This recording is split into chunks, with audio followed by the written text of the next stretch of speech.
Pemirsa masih di IDX Langsung Closing dan selanjutnya kami akan mengajak Anda untuk menyimak topik pilihan yang berhasil dihimpun oleh tim redaksi kami. Di mana seiring peningkatan loan to deposit ratio perbankan, sejumlah bank merevisi target penyaluran kredit hingga akhir tahun 2024. Sementara itu dari sisi pergerakan saham, mayoritas saham-saham perbankan terpantau membukukan laju negatif sejak awal tahun 2024. Statistik perbankan Indonesia menunjukkan bahwa loan to deposit ratio perbankan secara keseluruhan mencapai 84,52% pada bulan Maret 2024. Peningkatan ini mendorong sejumlah bank merevisi target penyaluran kredit mereka hingga akhir tahun.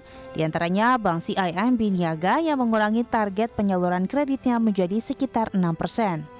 Sementara itu, Bank BTN menurunkan target penyaluran kredit mereka menjadi kisaran 11% hingga akhir tahun. Sementara itu, rasio kredit macet atau NPL perbankan terus mengalami perbaikan. Data OJK menunjukkan NPL gross per Maret 2024 berada di level 2,25%, sedangkan NPL net di level 0,77%. Adapun sejumlah bank dengan NPL tertinggi seperti KB Bukopin hingga Bank Neo Commerce kian giat menurunkan rasio kredit bermasalah. Bank KB Bukopin misalnya rajin menekan laju NPL agar berada di bawah 10%. Di sisi lain, Bank Neo Commerce dengan NPL hampir ke level 4% memastikan terus menjaga kualitas kredit yang disalurkan.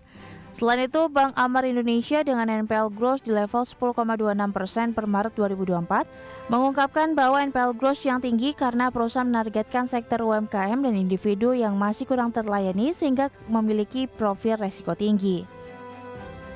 Sementara itu dari sisi pergerakan saham-saham perbankan baik Big Caps maupun non Big Caps tercatat membukukan laju negatif sejak awal tahun hingga penutupan sesi 1 19 Juni 2024. Berdasarkan persentase, pelemahan terbesar dicatatkan oleh BBYB dengan koreksi 49,08%, disusul saham BBKP turun 37,5%, saham Amar turun 25,63%, saham BBNI terkoreksi 19,63%, saham BMRI melemah 5,37%, serta saham BBTN, BNGA, dan BBCA melemah di kisaran 2% dan 3%. Terkait penyaluran dan resiko kredit, Lembaga Pengembangan Perbankan Indonesia atau LPPI menyatakan penting bagi bank untuk bisa menjaga NPL di bawah 5% sesuai dengan regulasi.